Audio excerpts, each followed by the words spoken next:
Alright, guys, welcome back to some more Everlasting Summer. And as always, we're just going to jump right back into it because slow progression is slow. Anywho, I headed to the canteen together with Olga Dmitrievna. I looked at the sky and noticed the sun was already setting. On the porch stood Alyssa, Electronic, Ulyana, and Slavia. As we came up, I heard what they were talking about. And never call me Dava-chen again, or you'll get another one. I didn't call you that. You're hearing things. He did. I heard it all. You weren't even there.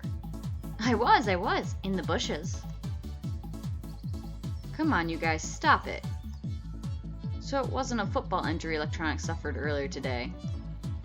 The nurse did a good job. I couldn't even see his black eye. Olga Dmitrievna came up to them and asked about the ruckus. What happened? Alyssa and Cheskov. I didn't do anything. She shrugged with antipathy, and went inside. Right. Dinner time.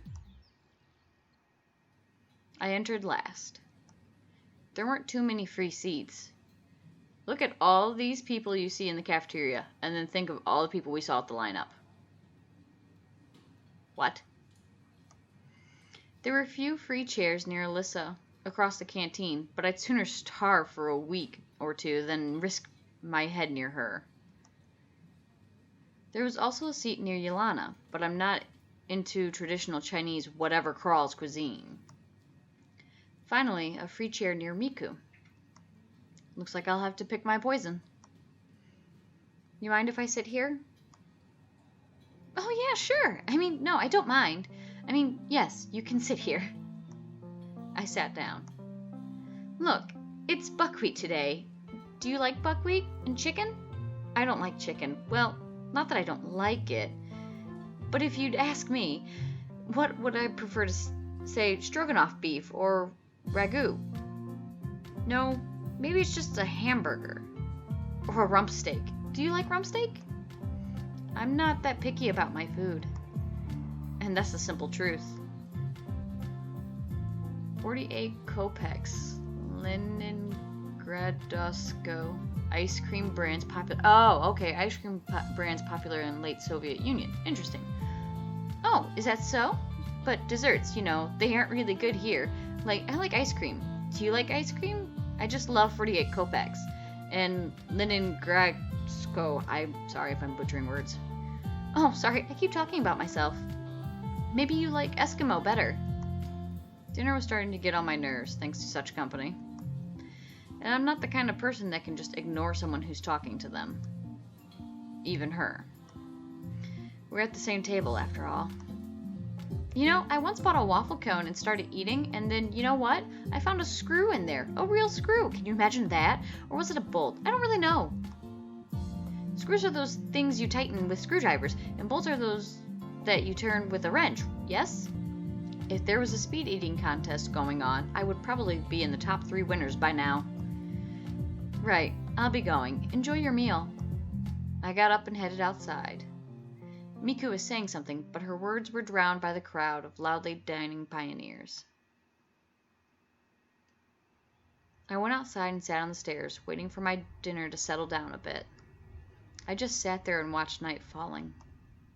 Everything is so lively here during the day, kids laughing and yelling happily, fooling and running around, constant chatter, games going on, and swimming at the beach. But after dark, the camp changes entirely.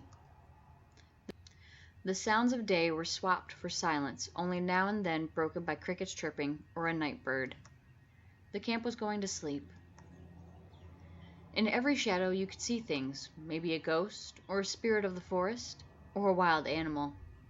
A human being would be the last thing to expect. That is how it looked last night, and now? The locals followed their routine very strictly.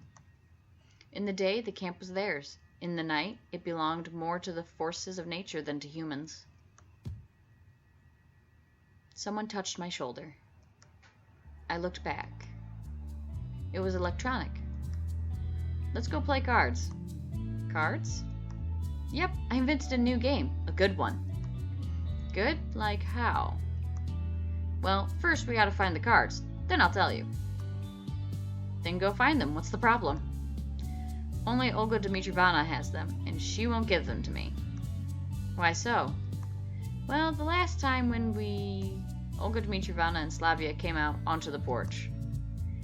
Olga Dmitrievna, Simon just wanted to ask you about the possibility of getting playing cards.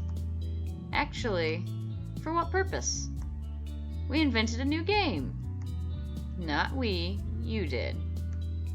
What game? I need the cards to show you. I don't like this. Well, if Simon is with you, then perhaps it's okay. To be really honest, we'll go fetch them together, Olga Dmitrievna. Okay, I guess I'll go with Slavia. Why not? Maybe I'll get some information. If you don't mind. Sure, let's go. We headed towards my cabin. Roughly halfway there, Slavia stopped.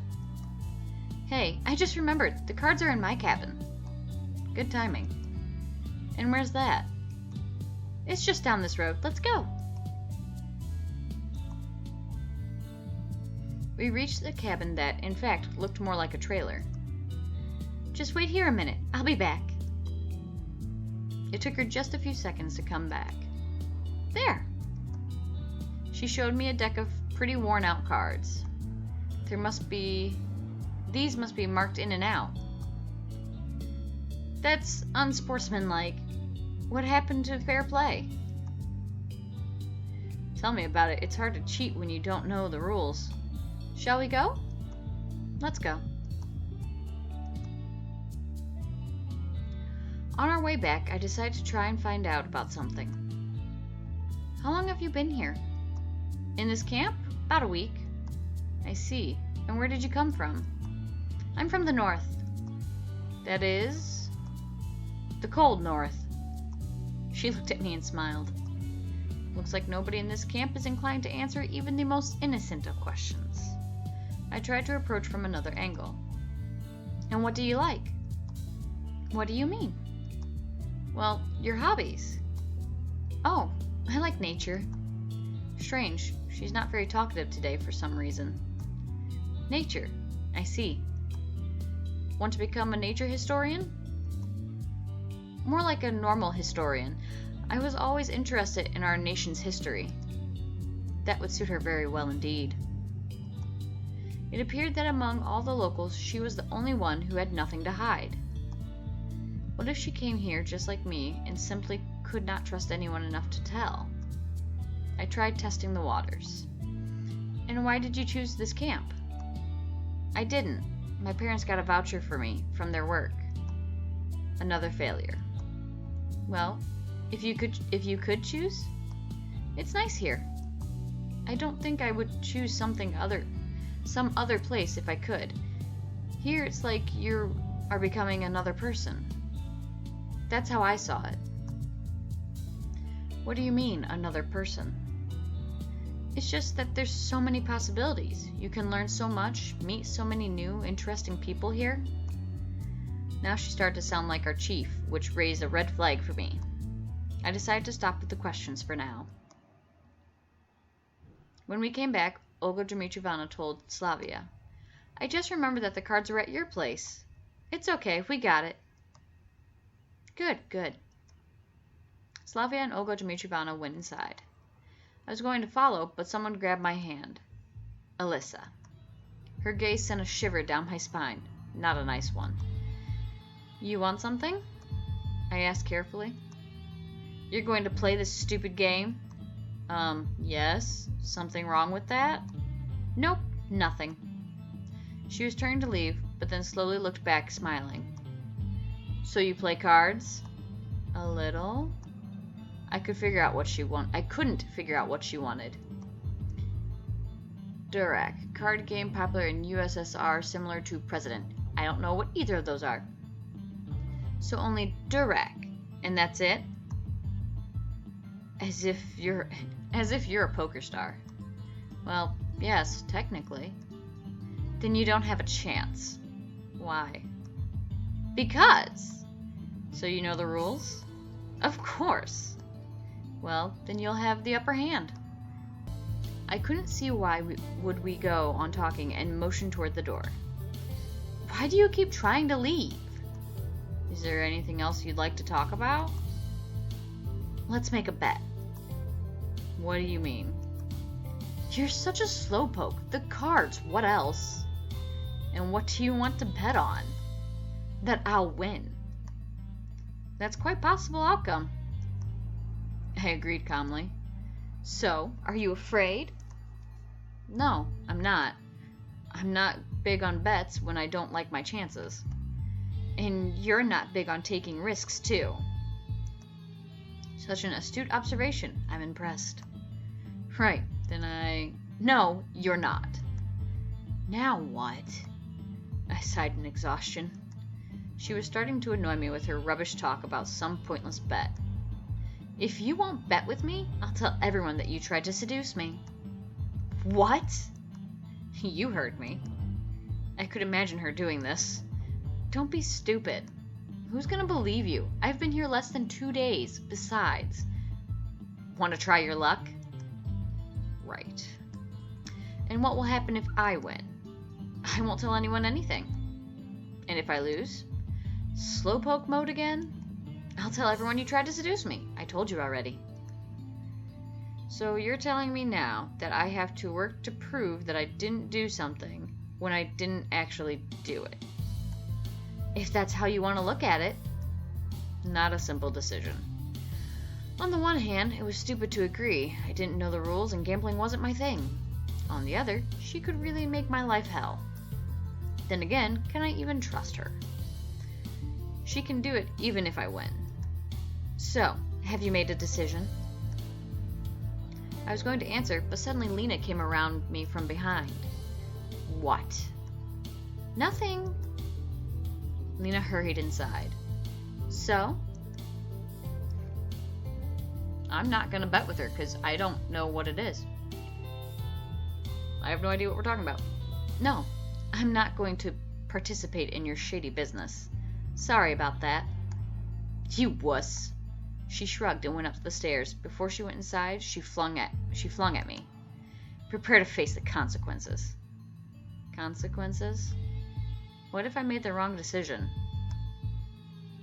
Excuse me. After all, she can really complicate things for me here. On the other hand, I just couldn't allow myself to be pulled into something so reckless. I let out a heavy sigh and followed her through the door. Inside, everything was ready. A few pioneers stood here and there chatting. The tables were moved out of the way to make room for players and spectators. I looked around. Something was going on in the far corner. When I came closer, I saw a large piece of paper with a diagram drawn on it. My name was among the players. And who came up with all of this? I patted Electronic, who was standing near. Well, of course it was your most humble servant. He bowed to me jokingly. This made me uncomfortable to the point of squirming. And why in the world am I among the players then? I was disappointed. A few seconds ago I thought I still had a slim chance to evade this tournament. Then again... Then I wouldn't have to fear Alyssa's revenge for not betting with her. But now that hope was gone. It was pure coincidence. Yeah, right. Coincidence, except that I was already acquainted with every one of the contestants, while there were a few dozen other pioneers standing in the room. I was seized by anxiety. It's this feeling of being watched while standing in an empty room with no windows and doors. Will there be a prize? I asked him lazily. I wanted to distract myself with a pointless conversation. Electronic was just about to answer when Ulyana came out of nowhere and started jumping around him. Prizes! Prizes! I heard something about prizes! It's not the winning but the taking part that counts. Do you know what is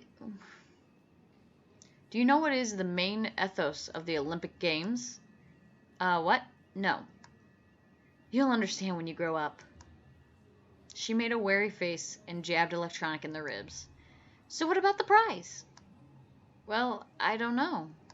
It's not up to me. He made a helpless gesture. Really, if they came up with a stupid game, at least they could give the winner a chocolate medal or something.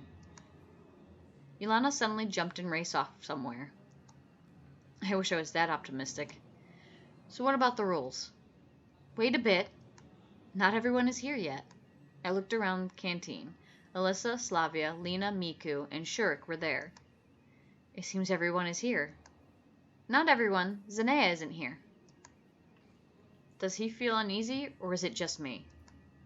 She's not here, so what? Pick someone else instead. No, I can't do that, he answered slowly. I decided not to ask exactly why he can't do this. Well, go fetch her or something, I don't know.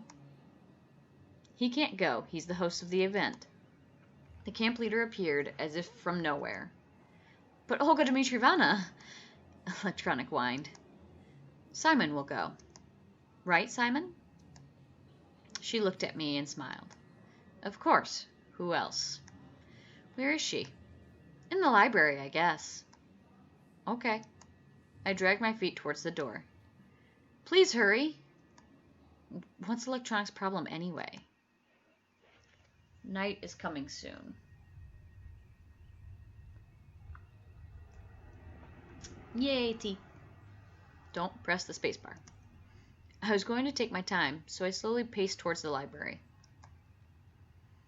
But I found Zanea before I even expected.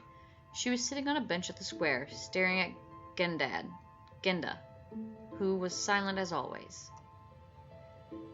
What are you doing here? Everyone is looking for you. Sitting here, as you can see. She frowned. Well, let's go. I don't want to. She looked away. Why not?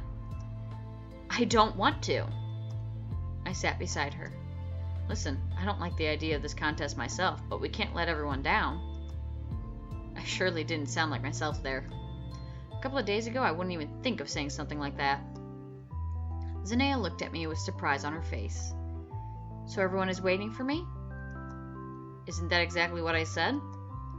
Yes. I won't go anyway. She frowned and hid her face. But why? I gestured with my arms, wondering. I don't know how to play cards. So what? Same problem here. Then how can you play? What, you can only do things that you read about in books or something? Of course. She was surprised. And what if you end up in Antarctica and have to rely on hunting polar bears to survive? Polar bears don't live in Antarctica. Zanea smiled. Doesn't matter, it's just an example. Come on, it's not like someone's life depends on the result. She took her time to think. I just don't want to let anyone down. Right, I agree sarcastically. And don't you think anything funny about that? I didn't get what she meant, but anyway. Obviously everyone has their weak spots. In a minute, we both were back in at the canteen. Everyone looked at Electronic. Alright, I'm going to call it there for now. Because, this weekend is Indie PopCon, and I'm super excited about it, and I can't wait to go and meet Mark, Bob, Wade, Jacksepticeye. So many awesome people are going to be there. I can't wait to meet them all. So I'm going to get off here and go finish getting ready because I'm so excited about it. I know it's still a couple of days away, but I don't want to forget anything, and I have a lot that I want to do before I go and make sure I have things ready. So I will see you guys later. I am logging off now. Bye-bye.